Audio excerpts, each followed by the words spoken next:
Hi everyone, in this demo I'll show you how to create major contour lines in AutoCAD. If you don't know how to download 3D maps for AutoCAD, just go to TopoExport.com. It's really easy to use and you will find the same 3D map I use in this tutorial. The link is in the description. First, turn off all the layers except the one called contours. Make sure to explode the contour lines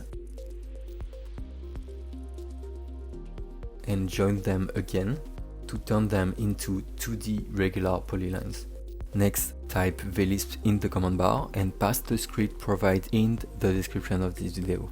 Place the cursor at the end of the code and press enter to run it. To launch a new command, just type sort elif, enter the spacing for the major contour lines, for example 10 meters, then select all the contour lines, press enter. And that's it, the scripts automatically identify the major lines. You now have a new layer called contour lines 10 meters. Thanks for watching, don't forget to like and subscribe.